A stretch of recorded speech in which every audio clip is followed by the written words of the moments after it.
अस्सलामुअलैकुम, आप देख रहे हैं औसाफ रमज़ान। औसाफ रमज़ान में मैं आपको कहूँगा खुश आमदीद। मेरे साथ हैं गज़ल अशरफ और मुझे कहते हैं हसनैन लियाकत। और उम्मीद करते हैं कि आपका रमज़ान बहुत ही अच्छा गुजर रहा होगा और आप अपना भी ख्याल रख रहे होंगे, अपनी सेहत का भी हाँ, ख्याल रख रहे होंगे, अपने इर्द गिर्द का भी ख्याल रख रहे होंगे और पूरी कम्युनिटी का आप ख्याल रख रहे होंगे, क्योंकि क्योंकि अब रमज़ान है। हाँ, और रमज़ान में अक्सर गज़ल होता ये है कि हम रमज़ान में रोज़ा रख के ना तो कहते ये हैं कि मेरा रोज़ा है, मेरा रोज़ा मेरे से है। दूर रहो। अच्छा, ये आपने बात की ना, कल ही मैं एक जगह से गुजर रही थी और बात कुछ भी नहीं थी और दो अफराद की लड़ाई हो रही थी। और लड़ाई किस बात पे थी, आपने मुझे हाथ क्यों लगाया?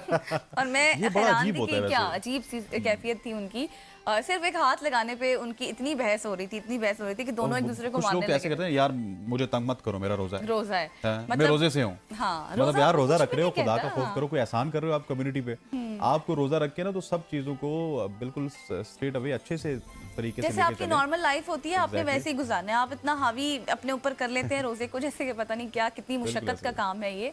तो अपना भी ख्याल रखें, दूसरों का भी ख्याल रखा करें। और क्योंकि अब मुझे लगता है कि गर्मी थोड़ी सी होती है, दिन को ज्यादा यस, हो गई है, लेकिन इसका मतलब ये नहीं उस कि अब गर्मी में आपने खुद गर्म नहीं होना। नहीं होना। आपने अपने आप को ठंडा रखना है और उसी तरह से ठंडा रखना है जिस तरह से आप नॉर्मली 11 महीनों में होते हैं। हम अक्सर देखते हैं कि जो शख्स 11 महीनों में बाकी के 11 महीनों में बहुत अच्छा होता है, कूल हाँ, कुकम्बर लाइक, तो वो रमजान में ऐसा गर्म हुआ होता गर्म है हो जाता और है कि स्ट्रेट पता अवे ही नहीं दूर, चलता। दूर से कहता है, ओ यार मेरा रोजा है, बस जरा यहाँ दूर से हो थोड़ा जाओ। सा जो है ना हाँ, तुमने मुझसे बात ना आगे करो, ध्यान दूर से हो जाओ। देखना है। तो खवातीन और हज़रात, आगे बढ़ते हुए अब Ramzan related social trending stories का आगाज़ करते हैं। रुयत हिलाल कमेटी रमज़ान का चांद देखने पर कितने लाख रुपए खर्च आया है, इस हवाले से कुछ रिपोर्ट है। पेशावर में मरकजी रुयत हिलाल कमेटी ने रमज़ान मुबारक का चांद देखने के लिए 20 लाख रुपए खर्च कर दिए, जो कि खैबर पख्तूनख्वा की सूबाई हुकूमत अदा करेगी।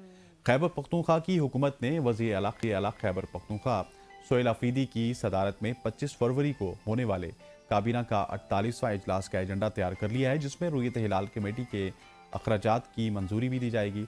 याद रहे कि रुयत हिलाल कमेटी का इजलास 18 फरवरी को औकाफ हॉल पेशावर में बुलाया गया था। इजलास में चेयरमैन रुयत हिलाल कमेटी मौलाना अब्दुल खबीर आज़ाद समेत 2 दर्जन अरकान शरीक हुए थे और उसमें 20 लाख रुपए खर्चा हुआ। यार 20 लाख का चांद खर्चा देखने है में एक चांद देखने में। मुझे बताते मैं अपनी छत पे चढ़ता और 20 रुपए में चांद देख लेता। देख लेते और बात खत्म हो जाती। लेकिन 20 लाख रुपए का खर्चा अब जो हुकूमत को अदा करना होगा, पेशावर केबी के हुकूमत जी, की केपी आपने की बात हुकूमत की, वैसे हाँ ज्यादती है। हाँ, उनको अदा करना होगा। ज्यादती है वैसे। ये ज्यादती देखिए, है। मौलाना खबीर आज़ाद साहब हमारे बड़े मोतबर हैं और 20 बिल्कुल। अरकान भी हैं, बड़े मोतबर हैं।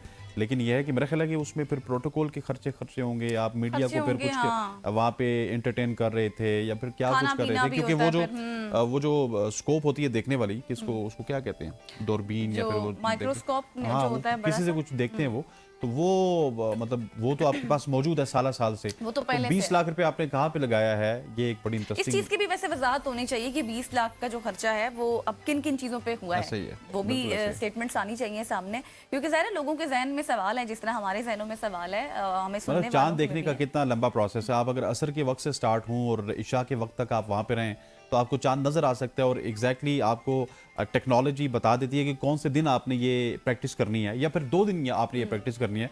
उन 2 दिनों में आप अगर 20 लाख रुपए वहाँ पे खर्च कर देंगे तो फिर सारे कैसे कहेंगे चलेंगे कि निज़ाम? बड़ा ज़बरदस्त निज़ाम है ये कि चांद देखते हैं और 20 लाख रुपए खर्च कर देते हैं। 20 लाख खर्च हुए और पता नहीं कितने कितने खर्च होते होंगे।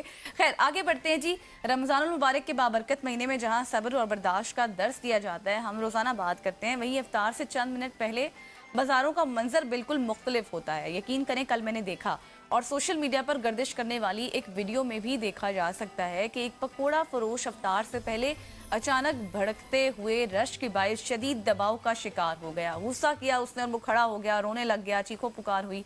एनी शाहिदीन के मुताबिक जैसे ही इफ्तार का वक्त करीब आया, दर्जनों गाहक एक साथ स्टॉल पर पहुंच गए और सब ने जल्दी जल्दी ऑर्डर देना शुरू कर दिया। और ज़ाहिर है, इफ्तार के वक्त सबको घर पहुंचना होता है, तो फिर आपको पता है कि महदूद वसाइल और फिर कम वक्त भी होता है और इतने ज़्यादा ऑर्डर संभालना दुकानदार के लिए मुश्किल हो गया।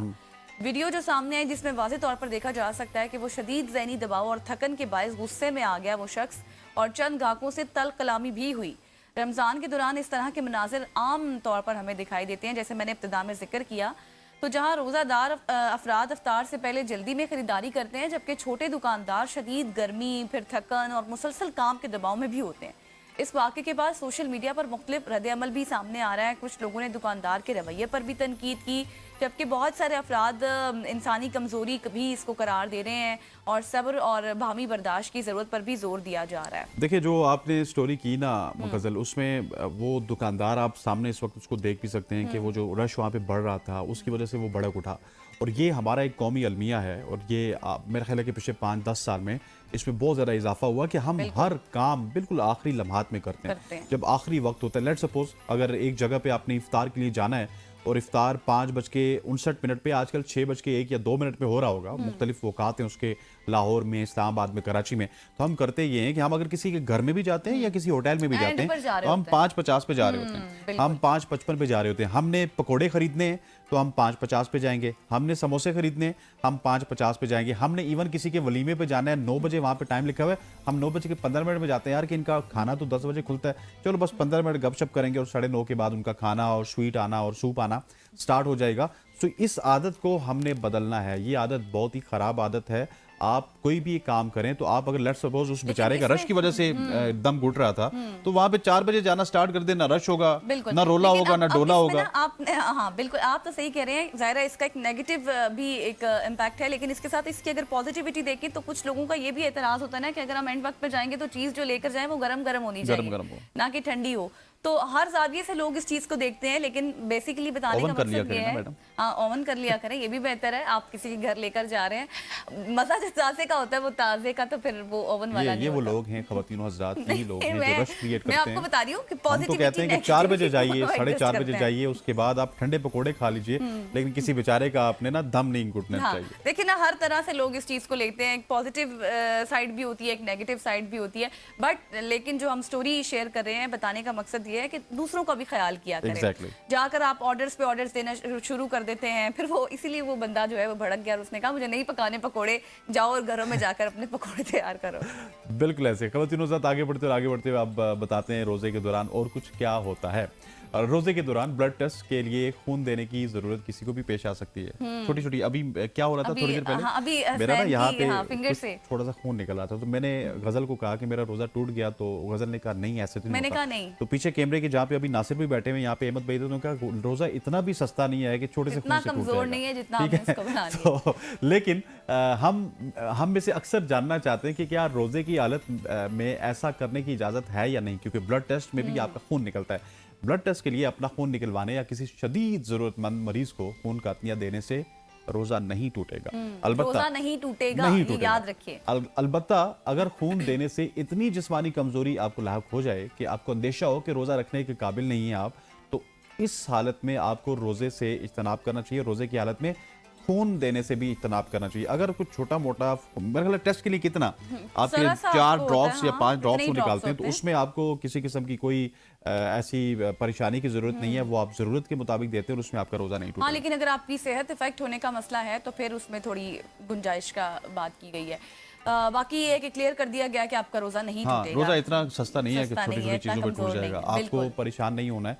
और मेरा ख्याल है कि हमें ये जो हमारी सोशल स्टोरीज है ना, इसमें हम इसी वजह से इस तरह के मौजूआत पे भी आपके सामने रखते हैं कि हम छोटी छोटी हमारी सोसाइटीज में चीजें हैं कि खून निकल जाए तो रोजा टूट जाता है, आपको क्या आ जाए तो रोजा टूट जाता है, होता है। और जैसे मैंने एंड पे आपको कहा कि आप अगर वो खून देते हैं और किसी जरूरतमंद को देते हैं और आपके रोजे को इफेक्ट हो रहा है, तो उस हालत में तो आप रोजा अपना बरकरार नहीं रख सकते और आपको रोजा तोड़ना पड़ेगा। लेकिन इसमें छोटी छोटी चीजों के ऊपर हम ये कह दें कि हमारा रोजा टूट गया, तो ऐसा बिल्कुल नहीं होता। खुद भी इंसान की मतलब सेंस है ना, खुद भी इंसान को चीजों की समझ आ जाती है। अब 3-4 ड्रॉप से कितना ही फर्क पड़ जाएगा।